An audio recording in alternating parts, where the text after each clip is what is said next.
You are listening to PastThink.com audiobook.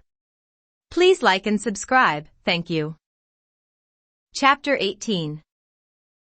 Jiasu wins a great victory. Guojia gives Cao Cao 10 reasons for victory. Jiasu has noticed something. He has been watching Cao Cao's activities. He notices that he is beginning to pay attention to one particular section of the city wall. He knows, says Jiasu, that the southeastern part of the city wall is weakest. The earth ramparts are crumbling, and the wall is really just wooden stakes. However, he's also pretending not to have noticed. This is why he has piled up wood and other materials on the northwest side to make it look as if he is planning to attack there. So what can we do? Asks a troubled Zhang Xiu. We can play the same trick on him, says Jiasu. Move your crack troops to the southeast wall, and have them hide out of sight, inside houses, down lanes and alleys. Then dress up ordinary folk in armor, and have them crowd onto the wall on the northwest side. When Cao Cao attacks what he thinks is the weakest part of the wall on the southeast side, and breaks through, we can trap him, and his men, and annihilate them. The trick works. Cao Cao's men report increased troop activities on the northwest wall, and so Cao Cao orders the attack that night on the southeast wall. At dead of night the men scale the crumbling walls, pull down the wooden stakes and rush in. Then the ambush is sprung. It is a massacre. The triumph of Zhang Xiu's men is total. It is said that Cao Cao lost 50,000 soldiers that day. As Cao Cao retreats, Zhang Xiu sends a messenger to Liu Biao, urging him to attack the retreating army and prevent their escape. From then on there is a vicious game of cat and mouse as Zhang Xiu and Liu Biao track Cao Cao's retreating army, attacking whenever they can. Progress is slow for the retreating army until word comes that Yuan Shao is planning to attack Cao Cao's base at the capital. At this news Cao Cao rushes his army homewards. He is retreating but also advancing to the attack. Securing the capital and the emperor, Cao Cao is astonished to receive a letter from Yuan Shao suggesting that they work together, and that he will go to fight Guanzhong. Cao Cao turns to his advisor Guojia and asks, can't we teach him a lesson? Are we strong enough to defeat Yuan Shao? To this question Guojia replies, Yuan Shao has 10 faults while you have 10 strengths, so the size of his army is not relevant.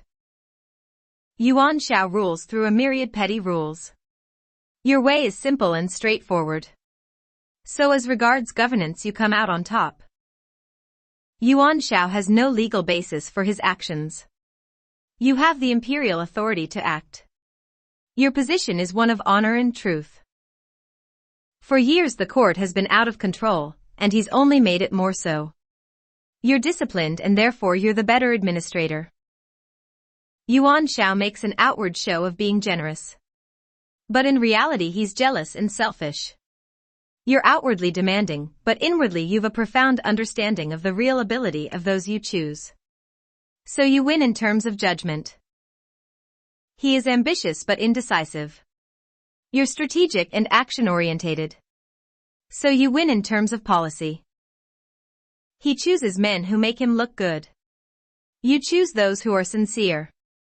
So as regards virtue you excel. Yuan Shao is generous to those close to him, but disregards others less close. You care about everyone, so you win in terms of culture. He listens to gossip. You do not. So you excel in wisdom. He cannot tell the difference between right and wrong. You follow strict moral codes of ruling, and so you win in terms of knowing how to run a country.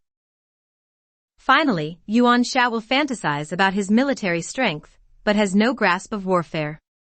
You threw your military skills even when outnumbered. So you are the supreme warrior and fighter. Because of these 10 points, you need have no fear of overcoming Yuan Shao.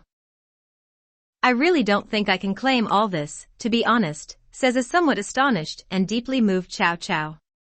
But others agree with Guojia and, encouraged, Cao Cao and his team make their plans. Yuan Shao is given authority from the emperor to tackle Guanzhong. We can take care of Yuan Shao after he has defeated Guanzhong, say the advisors. Our current problem is dealing with the threat from Lu Bu. This is where we need to team up with Xuande. Letters are sent, and Xuande writes back to say he is ready to attack Lu Bu. But disaster strikes. One of Lu Bu's most trusted advisors, Chen Gong, is out hunting.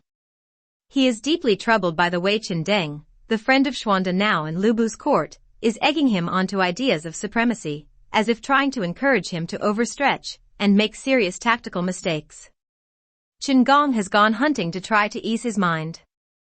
He spots a messenger traveling fast along the road near where he is hunting and has the man stopped.